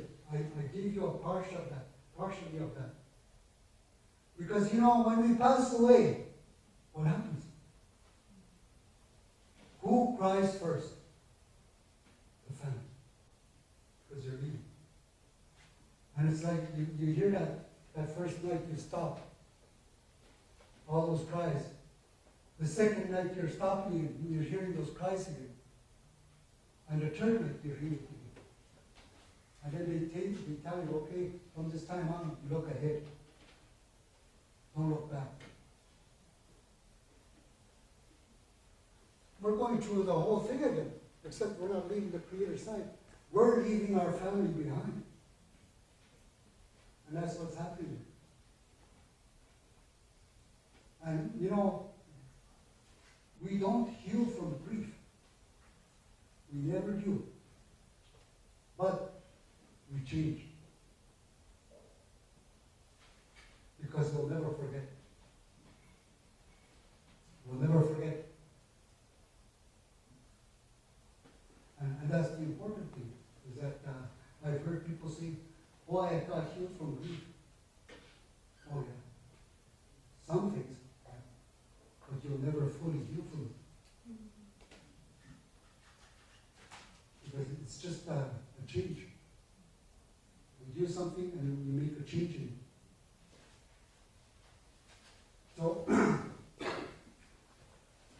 So now the first day what we'll do is, this is the first day. We've taken the body here, okay? Now I'm going to give William here. William is my #1 man. I'm going to give William tobacco, and I'll say to William, hey William,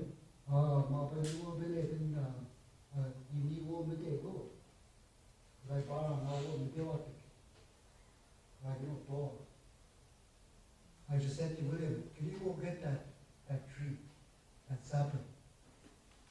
Because we don't use a cross. In the Anishinabe area, we don't use a cross. We'll get that sapling.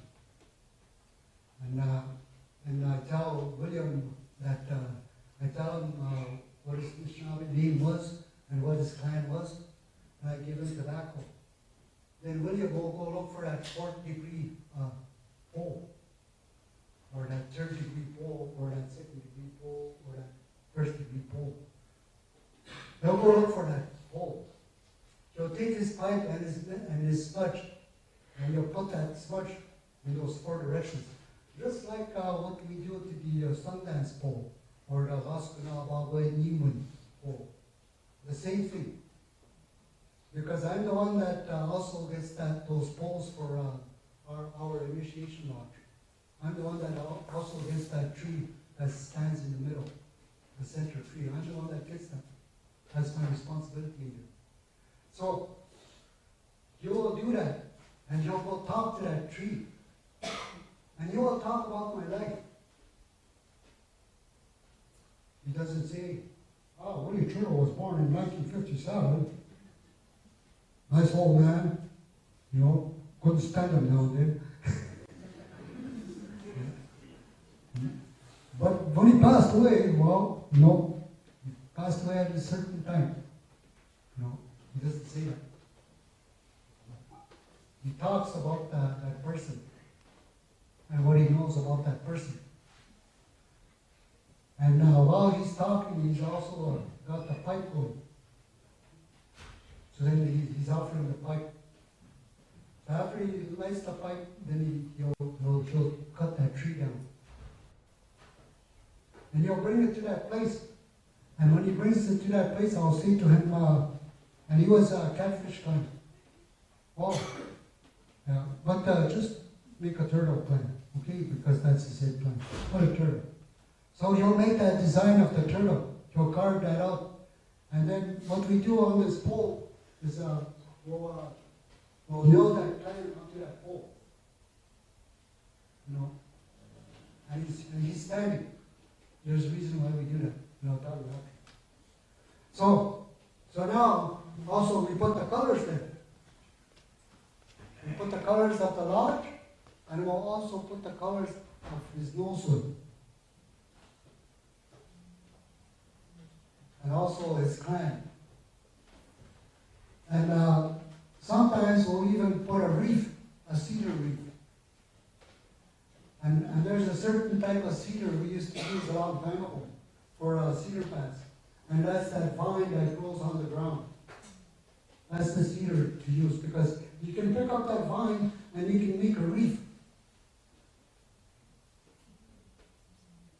It's not the cedar from the tree that we use a long time ago. But nowadays, everybody just goes to the tree and picks that cedar. The one that grows on the vine is the one that has the bliss. I remember when I was real young, I used to see my dad using that same cedar vine. And he used to bring little children to my place, little babies, and he would wash them. The Shakadek Church, he doubled it. Yeah. There's something else that took over that body. So now we've done that. That's the first thing we do is then I'll go ask this young man.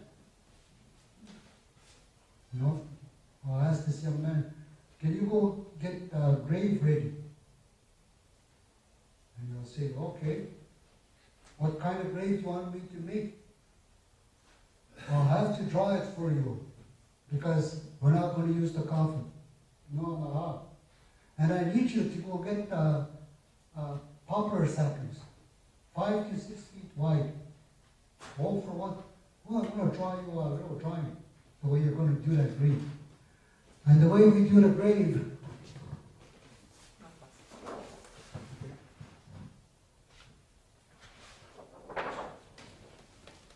is like this. And I don't know if everybody can see that.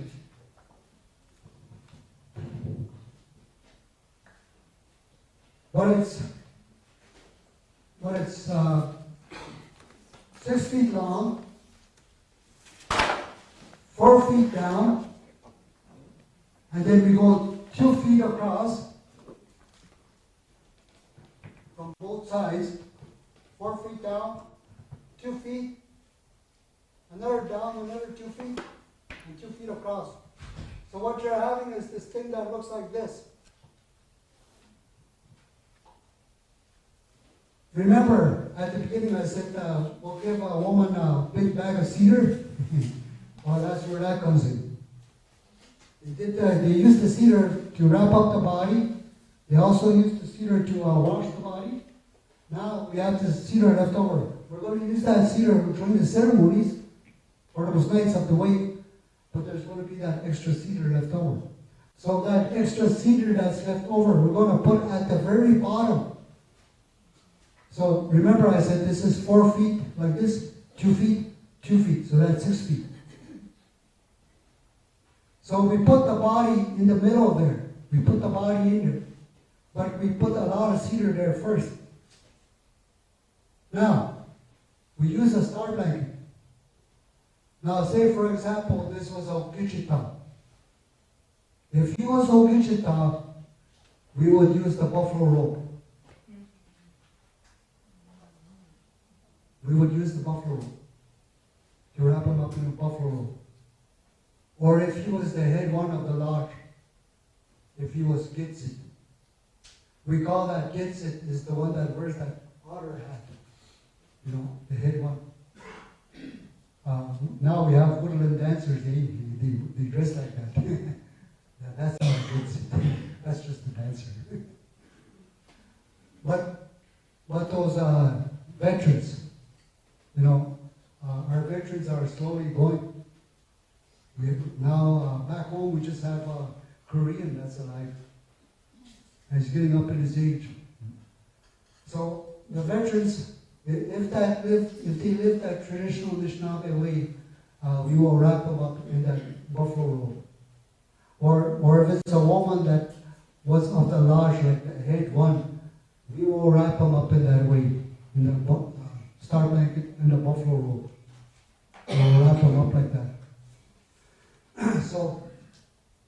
So now, he's going to make that grave like that.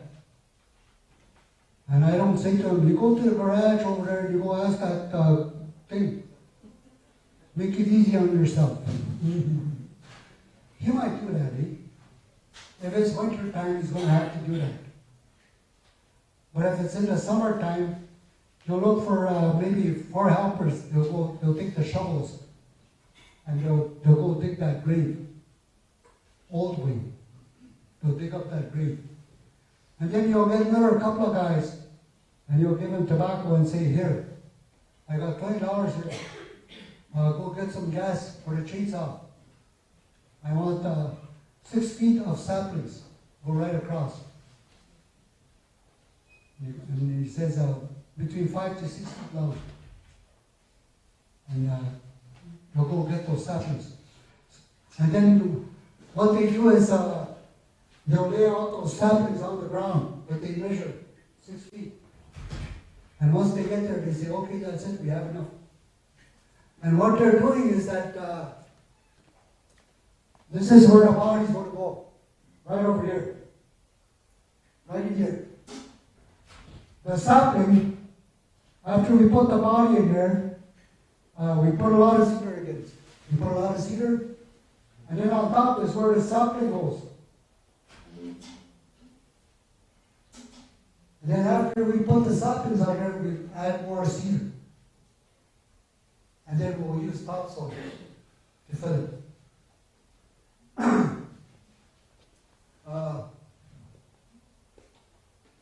After a while, they started using the coffin. And like Marie said, we started to make our own coffins. And then even after a while, we started what they call the rough box. We started using the rough box, like an outside box to put the coffin in. And then in some cases, we used to see somebody bringing a big cement thing in. They put the coffin in there and put that big cement thing in there. I thought, holy smokes, how's that spirit going to leave? Spirit is going to be stuck. So, think about this. Here's your rough box. Here's your coffin. And here's the body. And in some places, they just don't use topsoil. They'll throw the rocks in there too. So, not long after, in about a month's time, the wood starts to rot. And then this outside box, the rough box, caves in. And then what happens is it hits the coffin. Meanwhile, the coffin is starting to decay. When the coffin decays, poof, and it'll hit that body. And sometimes what happens to us is we'll have a nightmare. You know, that spirit will come and visit you. And that spirit will lie down. So it'll look sad, it'll look pitiful. And they tell us, we wonder what's happening. I wonder if they meet it over there. No, there's something else going on. Eh? So, but if we do it like this, it won't take long for that poplar to decay. And when it does, it just sits because it's about this far from you, from your body. And it just sits.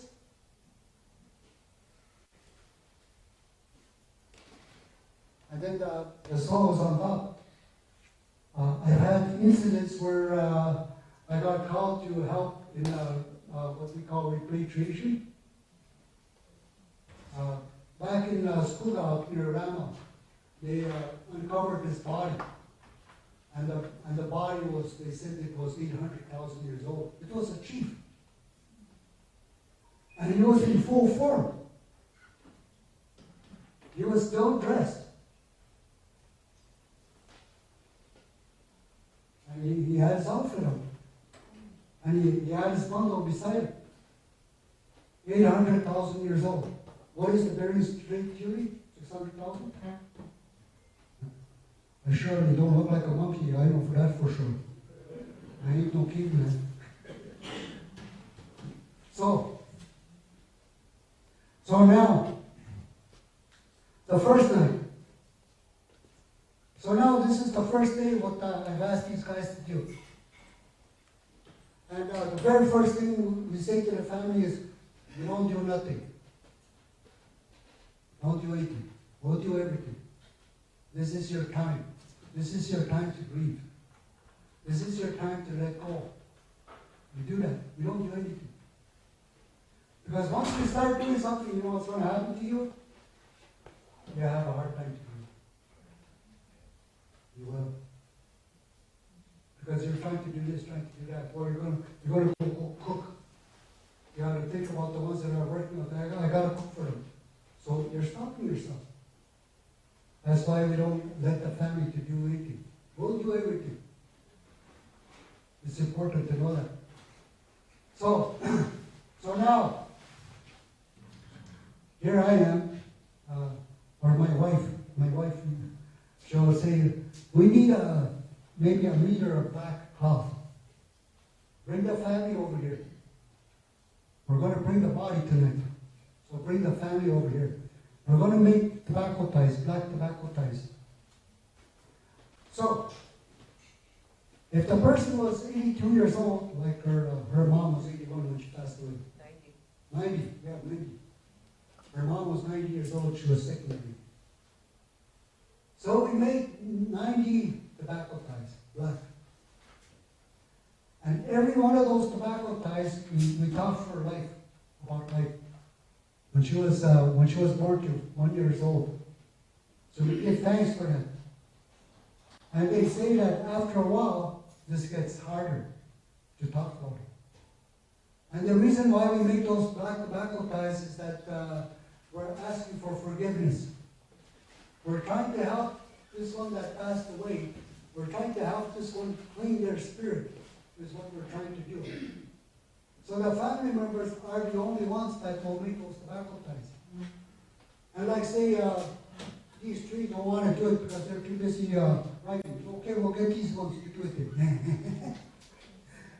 So then these ones will make it. They'll make those tobacco ties. So, and maybe for some reason they don't want to do it. Okay, well, if you don't want to do it, it's okay. But these ones they want to do it. And they find out that maybe they grew up with this person. And when you get to that teenager stage, it becomes difficult. Because now you're remembering the things that you guys did. Now you're remembering what you did, what you said to him. Maybe using those real vicious words, slanderous words on him. And maybe that's the reason why he's no longer your friend. Maybe that's the reason why he no longer talks to you. Because of that. So you're putting that there and you say, forgive me.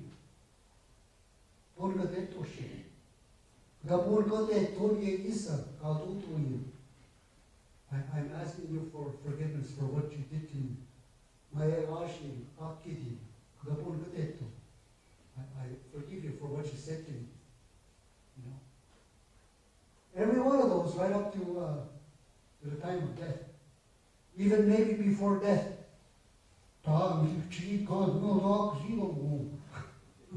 We had a big argument at the hospital. And meanwhile, the body's there. He's not even gone yet. He's still alive. And they're already having a big argument. And you know, he's not dead. He hears that. He can hear it. So, a lot of that is a lot of asking for forgiveness. So this is what the family does for that first day or first night. So then now we're going to come back around 7 o'clock. We're going to get the ceremony going. We're going to start the ceremony. So then in the ceremony we light a pipe. We smoke pipe. But we smoke pipe not for the one that's gone on. We will talk about the one that's gone on. And we will not refer to that one as being still alive. But we don't use the term ba. We don't use that yet.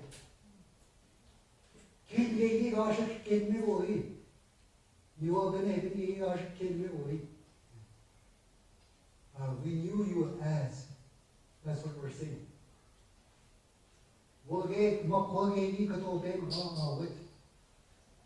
you were a bear clan. We refer that in that way.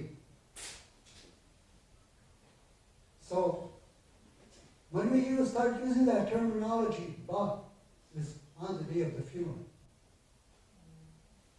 Now he's on the other side, eh? He's walking now. He's no longer walking here, he's walking on the other side. That's why we use that terminology, Ba. Willie Ba. So now, the first night is then, after we smoke pipe, then there's what we call the family burial teaching. Then we talk to the family about the burial, about the ceremony. And usually that's a really hard time for a family. And that's why they say the first night should be family night. I know that's already started to come back to communities, to the wakes. Especially our reserve, we're going back to that family night. The second night is community. Then we'll invite the community the second night. And then the community, the second night, and we'll also have a feast that first night. But the feast isn't for that one that's gone on. What we say is, we will feast with him. That spirit is still around, eh? We will feast with him. But we also send that food to the family. The family that's grieving. So this will help them. And that's what we do in that first night. So now, and we sing a set of 4 songs. And those set of 4 songs doesn't go to the one that's on that journey. Those set of 4 songs goes to the family. To help them in their grief. And sometimes after those first set of 4 songs, somebody may want to say, I want to share a song. So then they'll get up and share a song. So then the second day now we're going into the second day. So the second day, I come up to him and I say, Ashna, you still know me? Okay. Did you finish the read? Almost. But my back hurts. Okay,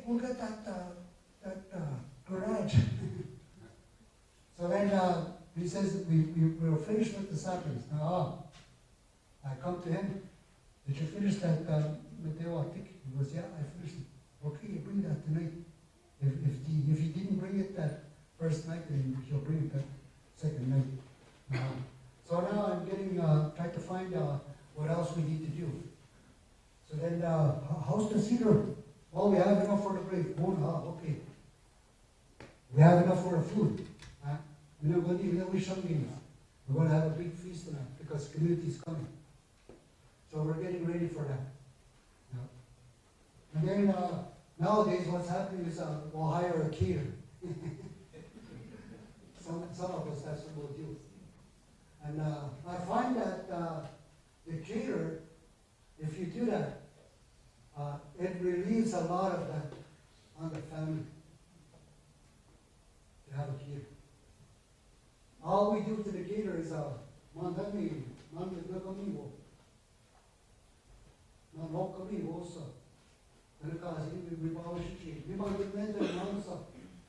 we want maybe 2 turkeys. We want moose meat. We want deer meat.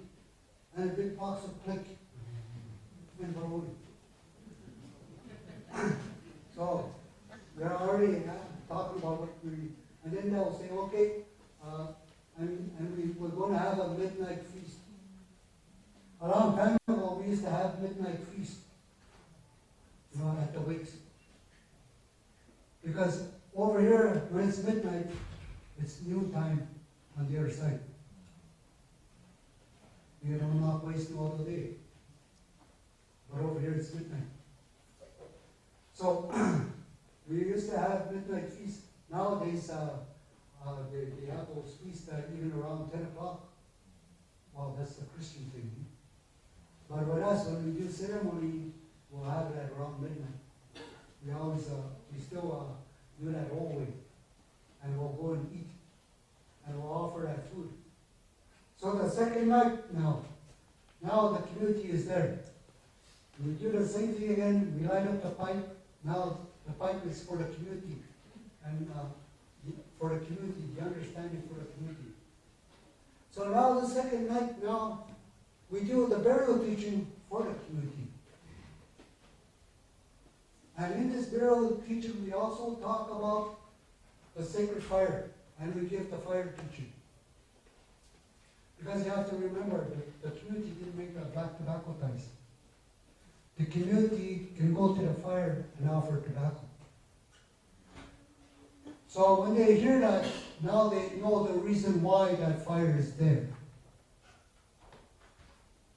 And they know that they can go to that fire and ask for that forgiveness. And some of them will say, I want to take care of fire tonight. I want to sit with him tonight. I want to be there tonight. I want to sit with him. I feel more closer at the fire than I do at the sitting over there inside. I feel more closer. I don't know why. I can feel it there at the fire. And when we do the fire at night, we always try to get 2 firekeepers at the wake. Always. Because it's important. Because I noticed that if there's one firekeeper, that person will have visitations. And it scares them. Because that spirit will do something there. And it scares them. But if you have 2, it doesn't do it. Because maybe the people are gone now, gone home. And those sentries are gone. And that's the reason why that happens. The sentries are gone because the ceremony is over. But you still have your firekeepers.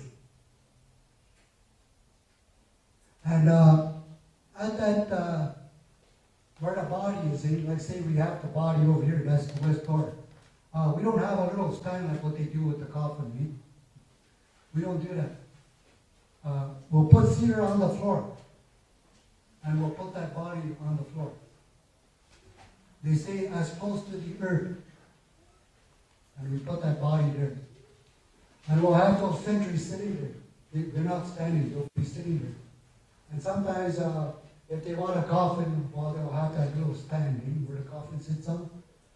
And then sometimes those sentries are standing, but after a while they get tired of standing. But it's a lot easier when they're sitting down. So, so then, remember I said that we put cedar around that fire. And we put cedar on the bottom of that body. We put cedar there, and we lay the body on top of that cedar. So now, here you are going to view the body. And you're actually talking to this one that's passed on.